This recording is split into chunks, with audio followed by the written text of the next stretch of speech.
At the Leon County Courthouse in Tallahassee, Florida, the third trial involving the 2014 murder of FSU law professor Dan Markel is going to start in a few days. The state is seeking a fourth conviction in the case. So far, the two Miami hitmen, Sigfredo Garcia and Luis Rivera, as well as the middle woman, the person who connected the hitman and the people who wanted Dan Markel dead, Catherine McBanois, who helped set up the hit, had been convicted. In this trial, the state seeks the conviction of the victim's former brother-in-law, who, according to the allegations by the state, was involved in ordering and paying for the hit on Dan Markel.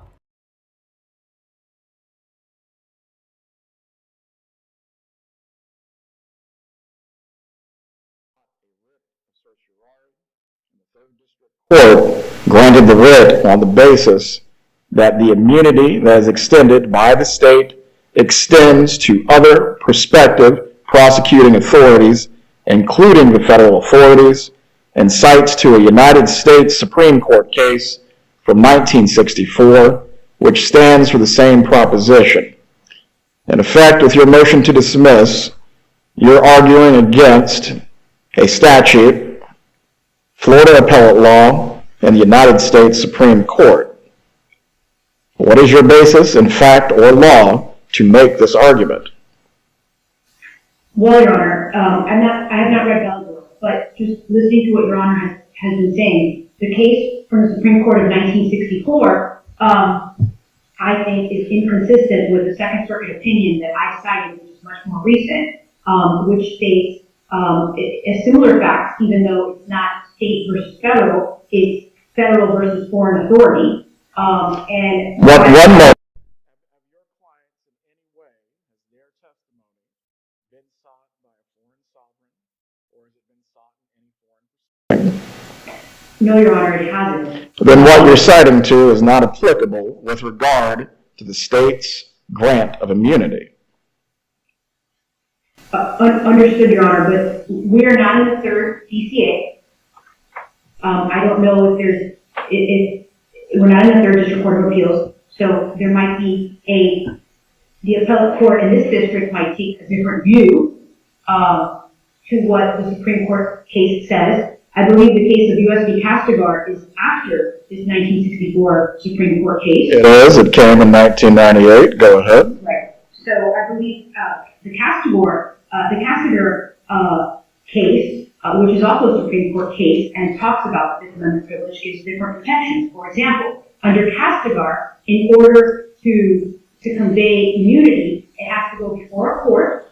The court has to determine and compel the testimony. And once the testimony is compelled, Castigar gives the further protection of when you go before the court, if someone is indicted in the later proceeding, the state or the government, federal government, has the duty to prove to the court in a hearing, in an evidentiary hearing, that the statement or that there was no derivative, that all the evidence was from derivative sources and how those sources were found.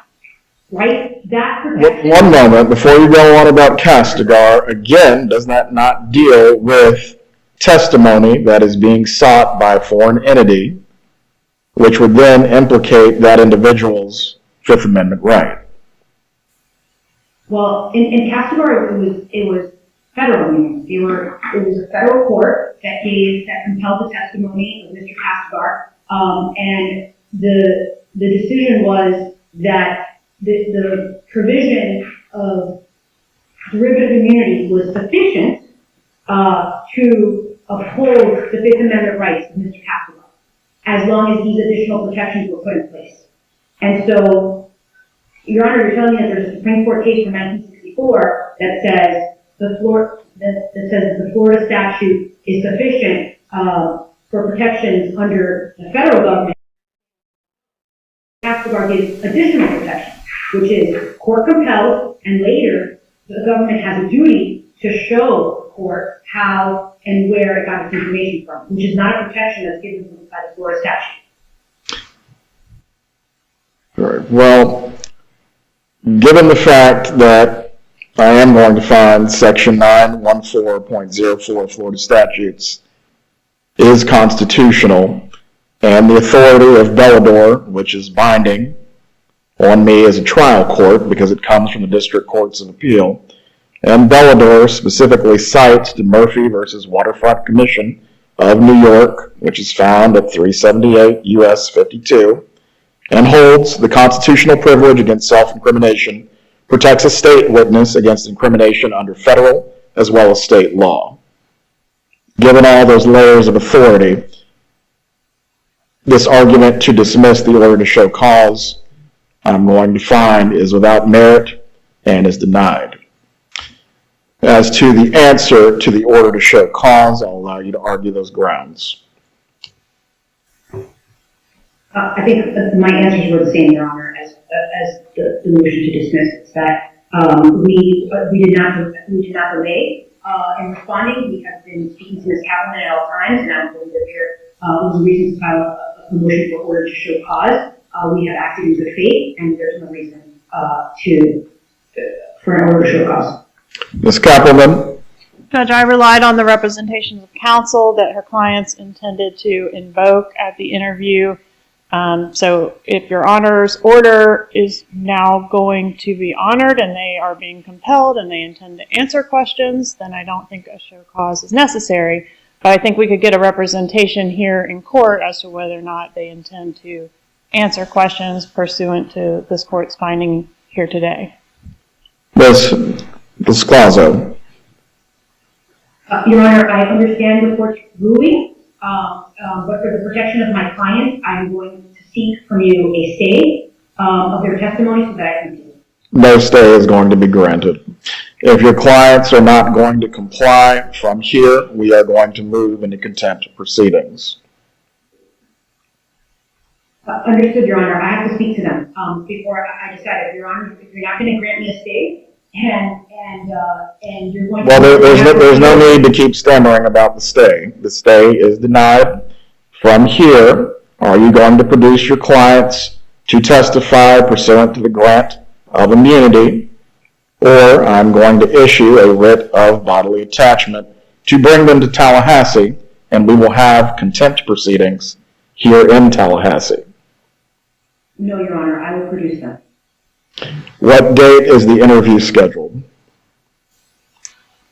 We had preliminarily, Your Honor, discussed a date. One moment. It was October 17th, I believe. We did talk about October 17th. In the afternoon, Judge. That was as specific as we got. So 1:30 on October 17th would be my proposal at this time. Very well. Was it the 17th or 18th? I'm sorry. It might have been the 18th. It was. Sorry. It was the 17th. Okay. And Your Honor, when Ms. Kaplan was sent her email, I promptly responded that I have a hearing at 1:30 and federal court, and that I would need to do it a little bit later than the 1:30 setting. That'll be fine, Judge. I'll leave it to the attorneys to work through the logistics of when the interview is to take place. Mr. Rauschbaum, even though the order to show cause does not directly concern you, there is one matter that needs to be addressed this morning. Since you've listed Mr. and Mrs. Adelson as witnesses on the defendant's behalf, if there is non-compliance with this interview, at that point, it will become an issue of whether there is some remedy that is going to be sought with regard to the witnesses. Is there anything that you wish to state in that regard? I'm sorry, Judge, I missed what you just said. I said, is there anything that you wish to state to that regard? Just for the record, I put them on my witness list after the state sought their interview. So it's a little bit backwards, right? They're justifying the interview, and look, we understand you ruled on our discovery motion, but they justified in their response the interview based on me putting them on a witness list. But I put them on the witness list only after they sought an interview. So, Judge, again, I'll take them off the list if they're not interviewed, right? But the reality is, Judge, this is an end around the discovery rules. They've had years to interview these people, and now on the eve of trial, instead of me being able to prepare my client for possible testimony, they're interviewing key witnesses in this case who aren't going to be called as witnesses. I told you, if they're not interviewed, I'm not calling them. 6 days before trial starts. So rather than be in Tallahassee prepping for trial, it's gamesmanship that now I have to stay in Miami and be here for these interviews. They've known about the Adelsons for 8 years. Mr. Adelson was arrested a year and a half ago. And they wait till now on the eve of trial to try to interview these people. It's not right. It's a blatant violation of the discovery order. We understand how you ruled, Your Honor. But the justification that I put them on my interview list, let me be clear. I'll take them off the interview list, off my witness list, if they're not going to be interviewed. I put them on there as a protection for myself to put them on there. With regard to that, I'll allow the attorneys to discuss with each other any matters pertaining to the witness list. However, Mr. Adelson and Ms. Adelson will need to be present on October 17th if either party is planning to produce them as witnesses. Is this clear? So let me make sure I understand. I'm saying right now that I don't plan on producing them as witnesses. I don't know if the state is planning on calling them. They've made no representation of that matter. So is your ruling that if the state doesn't No, call them... hold on, Mr. Rashbaum. My ruling is what was stated in the order denying the motion to enforce the discovery deadline. With regard to Mr. and Mrs. Adelson at this point, they need to be produced for the interview on October 17th. If no one is planning to call them, then really from there that moots the issue as to the trial. But for the interview itself, they are to be produced on October 17th. The thing is, Judge, is gamesmanship, because the state doesn't plan on calling them. So they're trying to get an interview now on the eve of trial, frankly, to figure out what my defense is. That's why they want to interview them. They don't plan on calling them. Ask them right now. They don't plan on calling them. There's no chance they're going to call them. Kappelman, Ms. Dugan, Yes, Your Honor. do you have any representations to make as to whether the Adelsons will be called? Contrary to some of the pleadings that have been filed in this case, the Adelsons have never made themselves available for interview. They were sought to be interviewed shortly after the homicide. They did not make themselves available for interview. They have never made themselves available for interview. And only when I reached out to nail down the fact that they were going to invoke, did they begin this whole process by saying, oh, well, we're going to invoke for pretrial interview purposes, investigative subpoena purposes, but not for trial. So obviously that's not an acceptable result for the state. That's when I began to fear they were going to testify for the defense. And then they were listed by the defense. I thought I was clear in my pleadings that I anticipated they would invoke for everything prior to them being listed as witnesses on the defense witness list. Okay, so I think I laid that out. I wasn't trying to bootstrap in the interview by the fact that they were listed on the defense witness list, as they're now accusing me of. And I was seeking to interview them prior to that, seeking to either nail them down on their invocation or not. I don't know if I'll call them as a witness because they've never said anything. They've never been subjected to an interview. So it's certainly possible, depending on what they say, that I could call them as witnesses. They certainly are people that have relevant evidence to the case. Whether they'll provide it or not, I can't know until and unless they're compelled to submit to this interview pursuant to Your Honor's order. Very well. On October 17th, if they do not appear, the parties will need to advise me. We will proceed forward from there. The court's goal is compliance with the investigative interview. Beyond that, if other measures have to be taken, they will be. We're in recess. Have a good day, everyone. Thank you, Your Honor. Thank you, Judge. Okay, James, coming to you from the inside of my walk-in closet. 3. Hi, this is Ed with additional analysis from Mentor Lawyer on the conflict of interest allegations by Charles Adelson. Charles Adelson's motion to relinquish jurisdiction hints at only one fact demonstrating both, quote, actual conflict, unquote, and an, quote, adverse impact, unquote, to his defense due to Dan Rashbaum's representation of Donna Adelson before Dan Rashbaum represented Charles Adelson in the same matter, the failure to call Donna Adelson as a witness. Preliminarily, I should note that I do not have an issue with the proposition that the failure to call a corroborating witness could demonstrate actual conflict and could demonstrate an adverse impact. Thus, if the facts were that Dan Rashbaum did not call Donna Adelson because he felt that he should protect her, even if Charles Adelson wanted her to testify and Donna Adelson wanted to waive her Fifth Amendment rights if Charles called her as a witness, and if it could be shown that her testimony would have corroborated Charles Adelson's fantastical story, then yes, prejudice would be presumed, and Charles Adelson could and should perhaps get a new trial, technically speaking. The problem for Charles is that it is highly unlikely the facts will align the way he needs them to align for him to have a chance to prevail on a claim of ineffective assistance of counsel due to conflict of interest. Dan Rashbaum. There are filings from Dan Rashbaum in Charles Adelson's case that demonstrate that he did not intend to call Donna as a witness.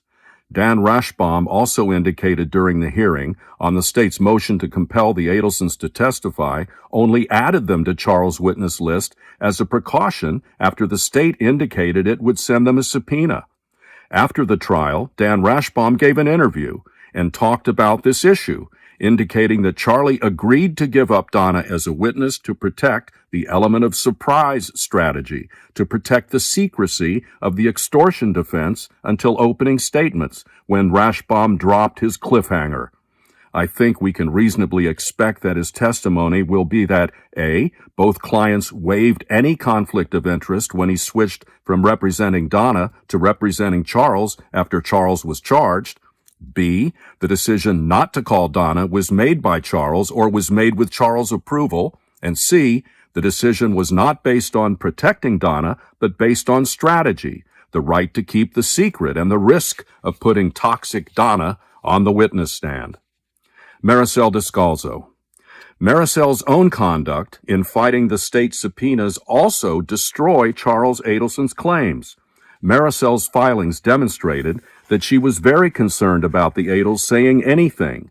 Given that Donna was an alleged unindicted co-conspirator, she fought relentlessly to protect the Adelsons' right to maintain their silence and to not be forced to speak, so that their words could later be used against them in a future prosecution. While the state would subpoena the Adelsons for trial, and that subpoena would afford protection to the Adelsons, Charles could not do the same. Their attorney, Maricel Descalzo, should step forward and object, letting the court know ahead of them being put on the witness stand that they would invoke their Fifth Amendment privilege against self-incrimination. It should also be pointed out that in the emails exchanged between Maricel Descalzo and Georgia Kappelman, Maricel Descalzo hinted at the fact that her clients would not testify for the defense, writing just days before Charles Adelson's trial was about to start that she did not see Charles Adelson's witness list naming Donna as a witness for the defense, nor did she discuss the testimony of her client with Charles Adelson's counsel. This further negates the idea that there was any real desire for Donna to testify for the defense at Charles' trial, and that there was a change of this tactic to, quote, protect, quote, Donna from a state interview. Everything consistently points to the fact that Donna was not a planned defense witness. Conclusion. The 11th Circuit Court of Appeals has explained how a court should analyze a claim of ineffective assistance of counsel based on conflict of interest as follows. Where an ineffective assistance of counsel claim is based on a conflict of interest, a petitioner must show first that his attorney had an actual conflict of interest, and second, that the conflict adversely affected counsel's performance. an actual conflict of interest occurs when a lawyer has inconsistent interests. The conflict cannot be merely possible, speculative, or hypothetical. To distinguish between actual and possible conflicts of interest, we will not find an actual conflict of interest unless the defendant can point to a specific instances in the record to suggest an actual conflict or impairment of his interests. The defendant must make a factual showing of inconsistent interests and must demonstrate that the attorney made a choice between possible alternative causes of action, such as eliciting or failing to elicit evidence helpful to one client but harmful to himself. If he did not make such a choice, the conflict remains hypothetical. To prove adverse effect, a defendant needs to demonstrate A, that the defense attorney could have pursued a plausible alternative strategy, B, that the alternative strategy was reasonable, and C, that the alternative strategy was not followed because it conflicted with the attorney's external loyalties. See McCorkle v. United States, 11th Circuit, 2009. Thus, Charles' appellate lawyers not only would have to show that it was Dan Rashbaum who made the choice to change plans and not call Donna as a witness, when before he was going to waive her Fifth Amendment privilege and was going to testify for the defense, but they will also have to show that calling toxic Donna as a witness was, 1, a plausible alternative strategy, i.e. that Donna would have waived her Fifth Amendment privilege if her son asked her to testify, 2, that such a strategy would have been reasonable in spite of all huge risks involved in putting Donna on the witness stand, and 3, that this alternative strategy was not followed because it conflicted with Dan Rashbaum's external loyalties to Donna Adelson, i.e. that Dan Rashbaum was the one to pull Donna off the witness list because he wanted to protect her, not because he thought it was beneficial to Charles. Simply stated, I do not believe that Charles Adelson has any chance to develop evidence that would convince any judge that the necessary elements have been met, particularly since there is already a lot of record evidence that shows the opposite, that Donna was never an intended witness and that Dan Rashbaum's only concern was to keep the extortion defense secret. Here are some samples. Email from Maricel Descalzo to Georgia Kappelman suggesting that her clients were not planning to testify for the defense. From Maricel Descalzo, Monday, October 2, 2023, to Georgia Kappelman. Good morning. I've not seen the defense witness list, and I've not discussed my client's testimony with counsel for Charles Adelson. My clients will assert the fifth at any interview. Argument from Descalzo's response to motion for contempt by the state, indicating her concerns in protecting Harvey and Donna's Fifth Amendment right to remain silent. Upon review of the interview subpoenas, counsel promptly objected to the scheduled interviews, noting a lack of availability and raising a concern about the Adelsons' Fifth Amendment rights. The emails confirm that counsel's conduct was in no way dilatory. Indeed, the emails exchanged between the parties confirm that compelling the Adelsons' testimony would be a violation of the Adelsons' Fifth Amendment right against self-incrimination. Footnote in Dan Rashbaum's motion to enforce discovery deadline in which he suggests that there was no intention to call Harvey and Donna as witnesses. Email dated October 5, 2023 by Dan Rashbaum. If the court's discovery deadline is to have any meaning, the fact that the state included the Adelsons on its witness list without interviewing them first, and that Mr. Adelson followed suit in an abundance of caution should not change the analysis. To be sure, Mr. Adelson has agreed to allow the state to interview 2 other individuals on his witness list, notwithstanding the discovery deadline. But that is only because until our witness list was filed, the state had no reason to suspect that either one could be called to testify in Mr. Adelson's case in chief. The same cannot be said for the Adelsons. So, as you can see, Charles' problem is not just the lack of an actual conflict of interest, since, as I discussed in my last video, his interests and Donna's interests have always been aligned. It also does not look likely that Charles Adelson will be able to develop the facts he needs to successfully get a new trial on the basis of the alleged conflict of interest because he will not be able to establish that there was an adverse effect on his defense.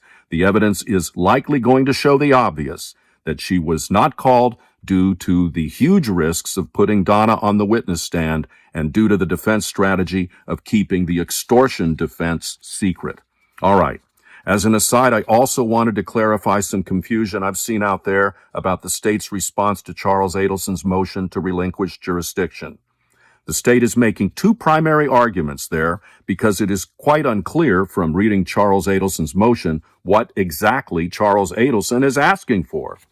The first is that if Charles Adelson wants jurisdiction to be relinquished to the trial court so he can develop some record evidence to support an argument he plans to make in his direct appeal about ineffective assistance of counsel, the motion fails to plead the necessary standard for such a review to occur on direct appeal. Mr. Lee, the attorney who wrote the response to the state, clearly explains that the issue could only be addressed on direct appeal if the alleged error reached the, quote, fundamental error level, unquote, i.e., the result would have been different but for the error. Mr. Lee then explains that at best, the arguments by Charles Adelson's motion would meet a lower standard, such as the Strickland v. Washington standard, that there was a reasonable chance of a different outcome but for the error.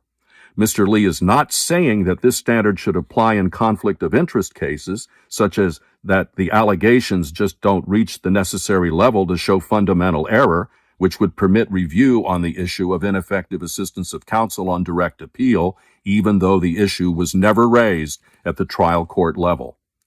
The second argument, which has caused less confusion, deals with the question of whether the court should relinquish jurisdiction if what Charles Adelson really wants to do is to present a post-conviction Rule 3.850 motion for ineffective assistance of counsel based on conflict of interest now before his direct appeal is even decided. Mr. Lee then explains the standard under which the Rule 3.850 motion to vacate would be considered and goes on to attack Charles Adelson's motion because it alleges insufficient facts, is premature, etc. To someone with experience and knowledge about the issues presented, the state's response is not confusing. However, some, including lawyer commentators, have been confused by it. If you need further clarification, just let me know. Thanks for watching. Mentor Lawyer, Ed, and Ladybug. Hello, everybody. A local guy, amazing reader, decided to offer his services and read the article that I wrote about the conflicts issue. So let's see if he does better than AI. Here we go. Hi, I'm Ed, a longtime listener of Mentor Lawyer's material on the Dan Markel murder case. I'm a local. I live here in Tallahassee. I listened to the video presentation Mentor Lawyer put up a couple of days ago, his deep dive into the conflicts issues surrounding Dan Rashbaum's representation of Donna Adelson, Charles Adelson, and then Donna again. It was read through an AI software, and the final product wasn't that good. So given my previous background in the broadcast industry, I offered Mentor Lawyer to do the reading, and he took me up on it. Let's see if I can do better than AI. So here we go. A deep dive into the Charles Adelson conflict of interest defense by Mentor Lawyer, read to you by a real human being, me, Ed. Charles Adelson, the South Florida dentist convicted in the murder-for-hire plot that culminated in the murder of his former brother-in-law, FSU law professor Dan Markel, recently filed a motion in the appellate court that is considering the appeal from his conviction and life sentence, Florida's first district court of appeal, to, quote, relinquish jurisdiction, unquote, to the trial court. In essence, he is asking the appellate court to put a pause in his appeal and to allow him to go back to the trial court and ask that court grant Charles Adelson a new trial because Charles Adelson's main criminal defense lawyer at the trial level, Dan Rashbaum, allegedly gave him ineffective assistance of counsel because Rashbaum was conflicted by his prior representation of Charles Adelson's mother, Donna Adelson, who was also an alleged co-conspirator in the murder. If you're interested in the case and want to know all there is to know about this issue, then this video has everything you need to know about the conflict issues surrounding Dan Rashbaum's representation of Donna Adelson, then Charles Adelson, then Donna Adelson. Generally, Supreme Court precedent establishes that the Sixth Amendment grants a defendant a, quote, fair opportunity to secure counsel of his own choice, unquote. This fair opportunity for the defendant to secure counsel of choice has limits. A defendant has no right, for example, to an attorney who has an actual conflict of interest to a relationship with an opposing party. Lewis versus United States, Supreme Court 2016. It is not uncommon for defense attorneys to represent multiple defendants, even in cases involving alleged co-conspirators. However, when the court learns of a serious risk that an actual conflict of interest will develop between a defendant and his or her attorney, the court should inquire about the conflict and waiver thereof with the defendant. If the potential of conflict is serious enough, even if the conflict has not yet arisen, the trial court has the discretion to not accept a waiver of conflict of interest and to therefore deny a defendant the choice of counsel by potentially conflicted attorney from representing that defendant. Failure to conduct such a conflict waiver inquiry in Florida will not result in reversal unless it is later shown that an actual conflict of interest developed in the case and that conflict had an adverse impact on the defense.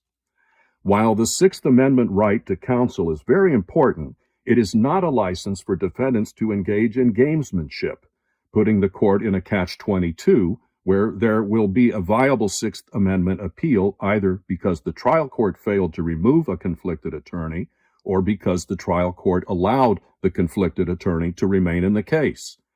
The Third Circuit Court of Appeals, a federal appellate court, in considering a similar issue previously noted, quoting, "It would be a rare case in which a defendant, after convincing the trial court not to disqualify his attorney of choice, should be able to obtain a reversal of his conviction on the basis of a conflict of interest.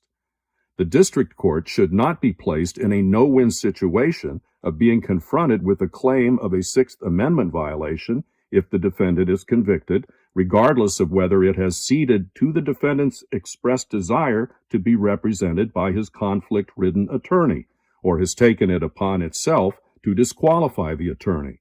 If the defendant, after disclosure, insists on continued representation by the attorney, and the court permits the representation to continue, any error is invited. See United States v. Punitor, Third Circuit Court, 1990. See also United States v. Moscone, Third Circuit, 1991. United States v. Lowry, Seventh Circuit, 1992. Quote, "A valid waiver of the right to conflict-free counsel bars any later claim of ineffective assistance growing from that conflict." That's quoting. But what if the trial court doesn't even know about the prior representation as it happened in the Charles Adelson case? The same principles should apply and deny a complaining defendant relief if a valid waiver of conflict of interest was obtained by the attorney who represented multiple defendants, or if the court finds that no conflict of interest waiver was obtained intentionally to, quote, set up, quote, a Sixth Amendment defense in the defendant's back pocket in case things did not go well at trial. So the question here is whether the Adelsons could use their Sixth Amendment right to counsel of their choice, constantly switch private attorneys between them, and then later claim ineffective assistance of counsel because the attorney they knowingly chose, Dan Rashbaum, had a conflict, and, as they will certainly allege, because of that conflict, Dan Rashbaum made decisions that adversely impacted their defense. Let's look at this issue from an objective perspective. In this video, we will only discuss the conflict issues being raised by Charles Adelson. Charles Adelson, conflict analysis. Charles Adelson, through his appellate lawyers, claims that Dan Rashbaum had an actual conflict of interest when Rashbaum represented Charles Adelson after having previously represented his co-conspirator, Donna Adelson, before Charles Adelson was charged. The theory by Charles Adelson's appellate lawyer is as follows. 1. Dan Rashbaum represented Donna Adelson before Charles was charged in connection with the same matter, the allegation that the Adelsons were involved in a conspiracy to murder Dan Markel, and 2, then, after Charles Adelson was charged in the murder of Dan Markel, Dan Rashbaum switched from representing Donna to representing Charles Adelson in the same matter, the criminal case arising out of the murder of Dan Markel. To support the allegations that there was an actual conflict of interest in Dan Rashbaum representing Charles Adelson, his appellate lawyers point to the following. 1. Donna Adelson was listed by the state of Florida as a Category A witness in the state's discovery responses. 2. Donna Adelson was later listed as a defense witness for trial. 3. Donna Adelson was ultimately not called as a witness for trial by either side, quote, because she was removed from the defense witness list days before trial was to begin, unquote, after the state sought to interview Donna Adelson. From these facts, Charles Adelson's appellate lawyers argue that Donna Adelson's removal from the witness list was done in order to protect Donna's interests, i.e. in not being interviewed by the state, and against Charles Adelson's interests, i.e. a witness that could have corroborated appellant Adelson's testimony was not called by Mr. Rashbaum. They also argue, just like Judge Everett found vis-a-vis Dan Rashbaum's representation of Donna Adelson a few weeks ago, Mr. Rashbaum engaged in a conflicted representation falling short of the ethical obligations for members of the Florida bar because Mr. Rashbaum, quote, was operating under a conflict of interest based on duties owed to his former client, Donna Adelson, whose attorney-client relationship predated his attorney-client relationship with Charles Adelson. Charles Adelson's lawyers finally argue that, quoting, a review of the record on appeal establishes that a conflict waiver inquiry was not conducted by the trial court, unquote. Then they seem arguing that a conflict waiver is invalid unless it was verified by the court, if the court inquired whether the waiver was knowing and voluntary. However, Charles Adelson's appellate lawyers, in their motion to relinquish jurisdiction, are silent about many material facts. For example, 1, they are silent as to Charles Adelson's knowledge before he hired Dan Rashbaum that Dan Rashbaum had represented his parents before on the same matter. Well, obviously he knew, and they provide no explanation why Charles Adelson waited so long to raise the conflict issue. 2, they are silent as to whether or not Dan Rashbaum or an independent lawyer advised Charles Adelson about the potential for conflict of interest and about whether or not Charles Adelson waived the conflict and signed a conflict of interest waiver agreeing to hire Dan Rashbaum in spite of such potential conflicts. 3, if there was a written waiver of conflict of interest signed by Charles Adelson when he hired Dan Rashbaum, they are silent regarding the language and validity of that waiver or about any defect on that waiver. For example, they do not allege that such a waiver existed, but that it fell below the required standards or that it did not contain the type of information that a court would share with the defendant considering such a waiver of conflict of interest. 4, they are silent as to whether either party let the trial court know about the potential conflict due to Dan Rashbaum's prior representation of Donna Adelson, or about any facts that establish that the trial court should have known of such prior representation of Donna Adelson by Dan Rashbaum. 5, they are silent as to whether Donna Adelson's testimony would in fact corroborate Charles Adelson's testimony. They only write that her testimony could have corroborated his testimony, not that it would have corroborated it.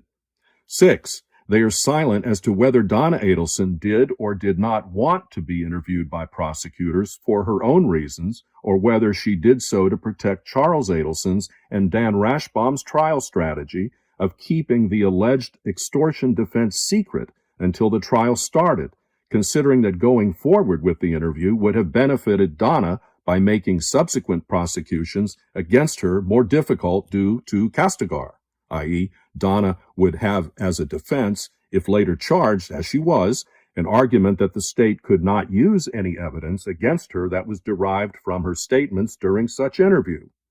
Indeed, they are silent as to why Donna would benefit by not giving an interview to prosecutors, particularly if her truthful testimony would have been the same she would willingly give at trial, considering that she was apparently willing to testify at trial without pleading the fifth, as prosecutor Georgia Kappelman indicated to the trial court during the hearing on her motion to compel, something that Ms. Descalzo did not deny.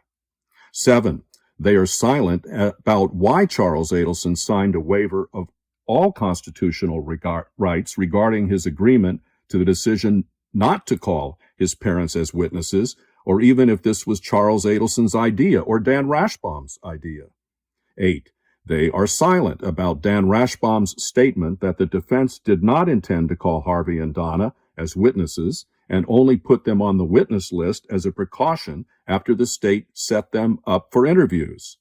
9, they are silent as to whether Charles Adelson wanted Donna to testify or whether he wanted to keep the extortion defense secret and fail to allege that he would have made a different decision had he received legal advice from conflict-free counsel, and why. 10, they are silent about how not calling Donna Adelson as a witness was adverse to the defense given the lack of knowledge or proof about what Donna would say, she's never testified to date, and given the significant risks involved in calling Donna as a witness at Charles's trial, including the possibility of inconsistencies in the testimony between Charles and Donna about the supposed extortion defense and about their communications after the FBI's bump operation. 11, they are silent about whether Donna and Charles had or did not have a joint defense agreement and whether or not Charles allowed Donna to help with his defense, allowed Rashbaum to meet with Donna to discuss strategy for Charles's case, etc. 12, they are silent about whether Donna ever agreed to be a state witness and agreed to testify against Charles Adelson, and of course, we all know that Donna never made such an agreement with the state. Because of Charles Adelson's appellate lawyer's failure to address so many material facts, the motion to relinquish jurisdiction should be denied, if not as frivolous, as facially insufficient and premature. We simply do not see how, for example, Charles Adelson's lawyers plan to prove that calling Donna Adelson as a witness would have been beneficial to Charles without forcing her to testify even before her own trial. Regardless of whether the motion is decided now or in a few years, the motion is likely to fail if Dan Rashbaum and or independent counsel gave proper warnings about the potential conflicts of interest to Charles Adelson, and he, in spite of those warnings, decided to hire Dan Rashbaum. It would be a rare case, one perhaps with obvious proof that the conflicted attorney deceived his defendant client and clearly acted for the benefit of his other client and against the defendant client without the knowledge or understanding and consent of the defendant client before a situation like this could result in a new trial. There would not be any actual conflict of interest if Charles and Donna were aligned in their joint defense at the times in question, as much of the evidence gathered after Donna's arrest suggests. See Donna's 2023 planner. There would be no actual conflict of interest if Charles and Donna were aligned in their strategy to keep the extortion defense secret until the trial started. If Dan Rashbaum was advising Donna not to do the state's interview, one has to consider that Donna had independent counsel and that the suggestion was likely being made to protect the secrecy of the extortion defense, to protect the element of surprise strategy. Donna Adelson was likely asked to sacrifice a benefit to her, being interviewed under subpoena, thus creating a potential castigar defense to further prosecution, in order to benefit Charles Adelson, i.e. by preserving the defense element of surprise strategy intact.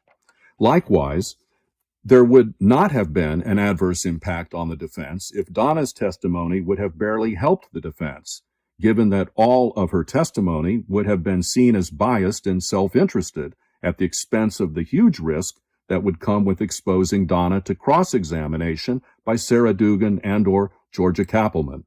Indeed, had Donna testified, those post-verdict jail calls we've all heard would likely include conversation with Charles Adelson wondering why the heck he allowed Donna to take the witness stand. Wasn't the blow of having Wendy on the stand enough? We cannot provide you a full evaluation of Charles Adelson's chances of winning the right to a new trial on the basis of conflict arguments because we do not know all the facts. However, we think it is fair to assume that most of the material factual issues above will ultimately reveal themselves as bad facts from Charles Adelson's perspective. The facts are likely to demolish his chances of getting a new trial. Otherwise, he would be mentioning those facts in his motion to relinquish. It seems safe to assume that the motion is so weak and so incomplete because many of the facts not addressed would in fact show that the motion is frivolous. Yet again, we can't give you a final analysis without having all of the actual facts. All we can tell is that based on what was filed and reasonable inferences from what is stated in the motion and what is missing in the motion, it appears that any future motion by Charles Adelson seeking a new trial due to conflict of interest issues, whenever it is filed, is likely to be a very weak motion.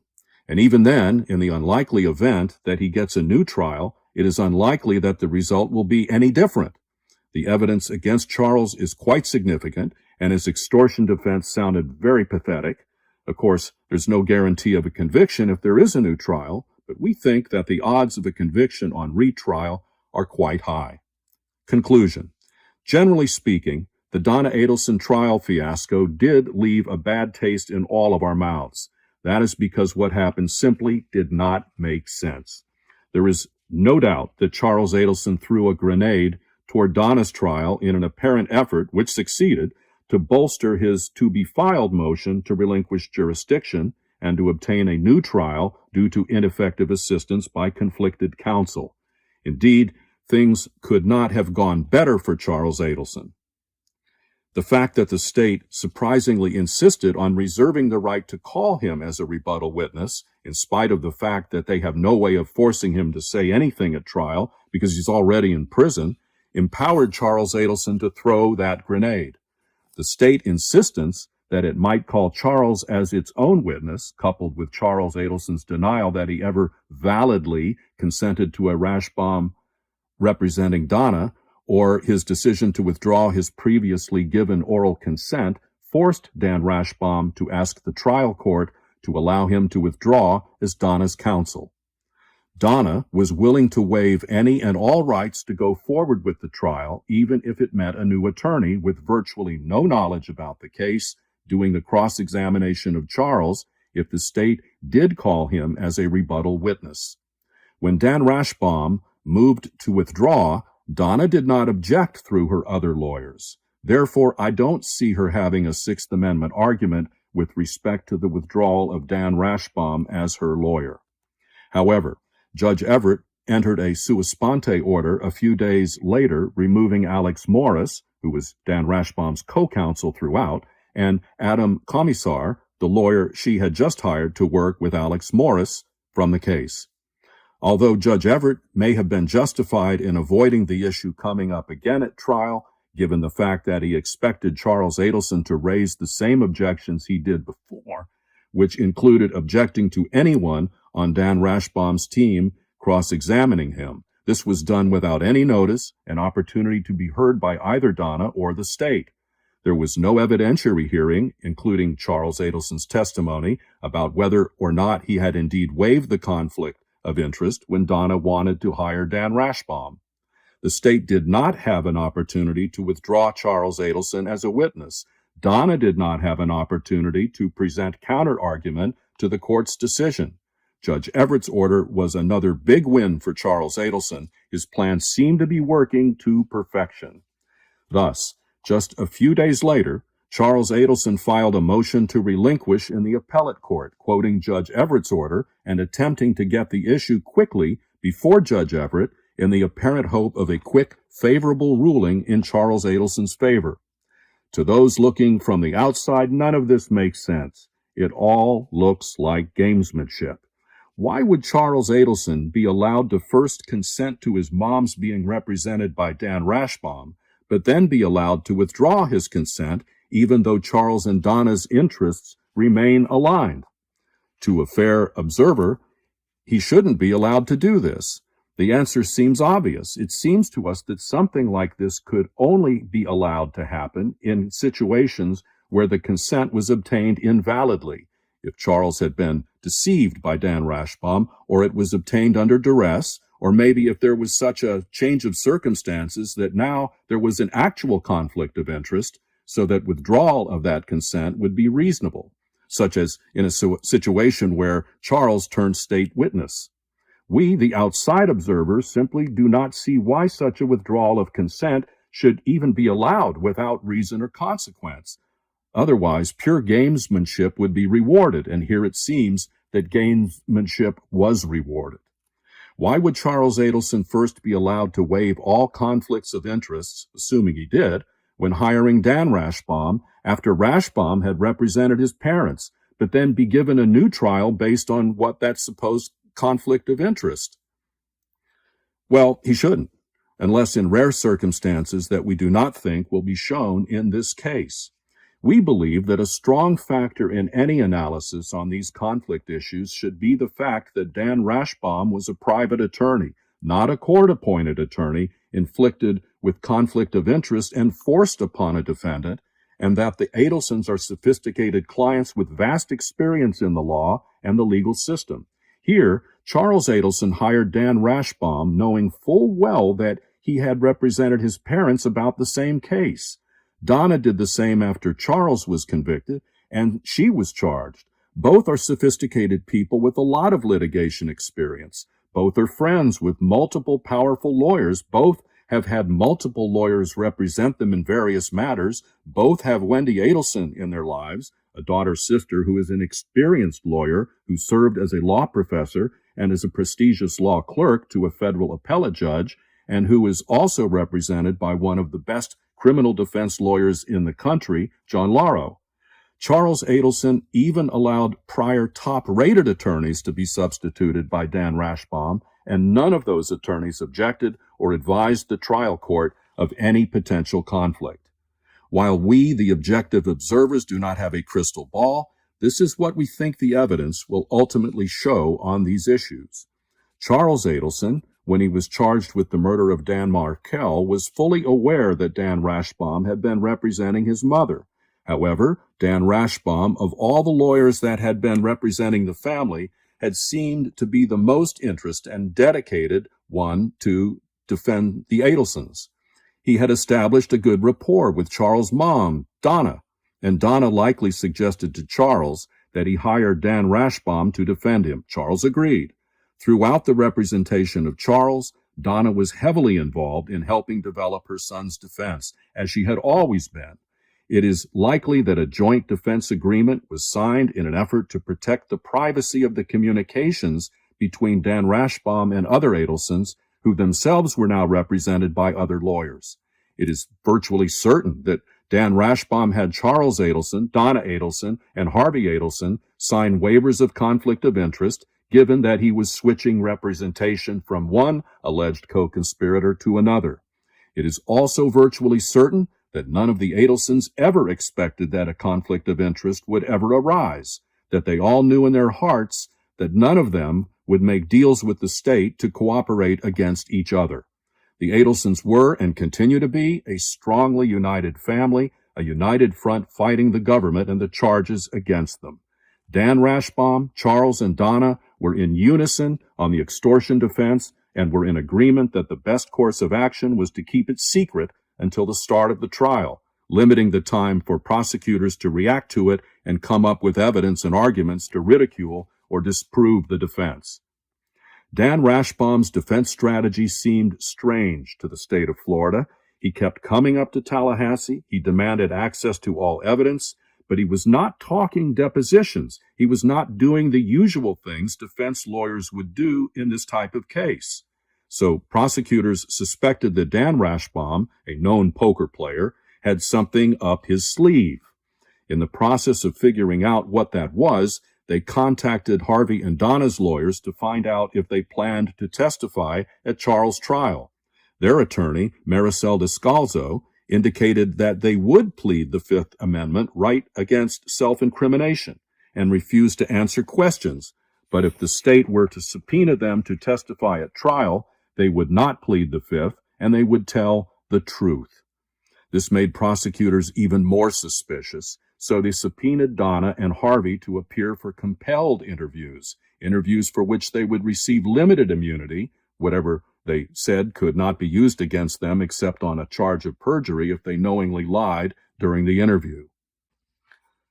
Donna and Harvey then objected, not because they did not want to be interviewed, since going through such an interview makes it a little harder for prosecutors to later charge them, as they would have a defense that all or some of the evidence used to charge them later, if they were later charged, was derived from their statements at their interviews, and therefore could not be used against them. Dan Rashbaum also objected vociferously, not because he wanted to protect his former clients, but because he wanted to protect the secrecy of the extortion defense. Charles and Donna were all in on this too. They also wanted to protect the secrecy of the extortion defense. Indeed, there were never any plans to call Donna or Harvey as witnesses. The plan all along was for only Charles to testify about the extortion, that the murder was done by the killers who were convinced and convicted on their own, not on orders of the Adelsons, and that they then extorted Charles Adelson for payment for the murder. They would not take the risk of subjecting Donna and Harvey to cross-examination by astute prosecutors Georgia Kappelman or Sarah Dugan, potentially exposing inconsistencies in the complex story told by Charles Adelson. So, bottom line, the evidence is likely to show that Charles willingly, knowingly, and voluntarily understood all conflict issues and waived them, that Dan Rashbaum worked hard and focused on the single goal of getting an acquittal for Charlie, that Donna worked with Charles and Dan Rashbaum to help prepare the defense, and that all were in agreement about keeping the element of surprise. They all were united in the decision to stop the prosecutors from learning ahead of trial details about the planned defense. The stipulation signed by Charles Adelson to waive all of his constitutional rights, to call his parents as witnesses, and in exchange to the agreement by the state to no longer take the compelled interviews of Harvey and Donna, was made for the benefit of Charles Adelson and at the expense of Donna, who willingly gave away the protections that would have come with going through the interview, including making it harder for the state to charge her down the line. In other words, there was neither an actual conflict of interest nor an adverse impact to the defense when the issue of stopping prosecutors from interviewing Donna came up, or in how it was dealt with by Dan Rashbaum and Charles Adelson. Therefore, the motion will likely be denied as frivolous. All of this has a very strong smell of gamesmanship by Charles Adelson. Our system of justice cannot be so easily manipulated by rich and sophisticated defendants, or can it? The bottom line is that they all wanted to win, and they were making decisions with that singular goal in mind. A win by Charlie was the best protection for Donna. They all wanted Charles Adelson to be acquitted. Dan Rashbaum wanted a career-defining win on national TV. Charles Adelson wanted his freedom back and the ability to go to Asia and enjoy the rest of his life surrounded by beautiful Asian women. Donna wanted the win so badly, too. She wanted revenge. She was so optimistic about her son's chances at trial that she created a list on her planner of all the people and entities that the Adelsons should sue after Charles was acquitted. There can be no doubt that winning was the driving force behind their actions. Which judge in his or her right mind would ever believe that these three people decided not to call Donna as a witness at Charles' trial to protect Donna? They were all united in one goal. They all wanted to win, and for the win to protect all of them. If Charles wanted his mom to testify, he would not have waved away the right to call her. There was no conflict. Of course, if the ultimate facts are different, then the analysis will be different. Time will tell, we shall see. If the motion to relinquish jurisdiction is granted, this will all be revealed sooner. Otherwise, Charles Adelson can still raise those arguments later in a motion for post-conviction relief if the appellate court affirms his conviction. As of today, October 31st at noon, 2024, the First District Court of Appeal has not yet ruled on the motion to relinquish. We will keep you updated. From a technical point of view, It is bizarre that Charles Adelson is asking for this type of issue to be addressed in the trial court even before his appeal is considered. An evidentiary hearing on Charles Adelson's claim of ineffective assistance of counsel by Dan Rashbaum would entail testimony from Charles Adelson, from Dan Rashbaum, from Donna Adelson, and probably from Maricel Descalzo. Secrets about trial preparation would have to be revealed. Dan Rashbaum would testify in his own defense, since the motion would allege improper conduct by him, and he would be entitled to disclose details, including attorney-client communications. The state would be the one asking the important questions to Dan Rashbaum about trial strategy and decision-making, and about Charles Adelson's role in making decisions in the defense of the case. Charles Adelson could not object on the basis of attorney-client privilege. So, let's say that Charles is allowed to go back to the trial court now and file his motion, and then there is such an evidentiary hearing. All of these details would be revealed. Let's say that the trial court denies the motion. Let's say that the appellate court affirms the denial of the motion, but reverses on another issue raised in the direct appeal, not in the motion for post-conviction relief. So Charles would get a new trial, but now the state would have all this new information to work with that it would not have had if Charles Adelson went through the normal process, allowed his direct appeal to be handled first, and then, only if he lost the appeal, he filed a motion for post-conviction relief. In essence, doesn't this move also suggest, therefore, that Charles' appellate lawyer thinks that there aren't any good appellate issues to raise? Must be, because otherwise it makes no sense to ask for the conflict issue to be addressed first. Thanks for watching. Mentor Lawyer, Ladybug, and Ed.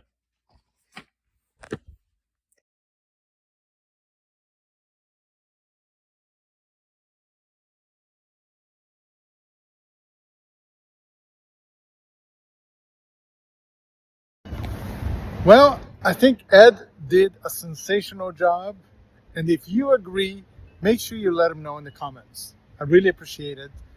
Ed, you did an amazing job. Thank you so much.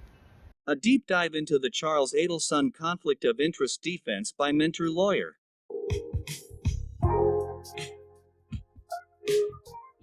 Charles Adelson, the South Florida dentist convicted in the murder-for-hire plot that culminated in the murder of his former brother-in-law, FSU law professor Dan Markel.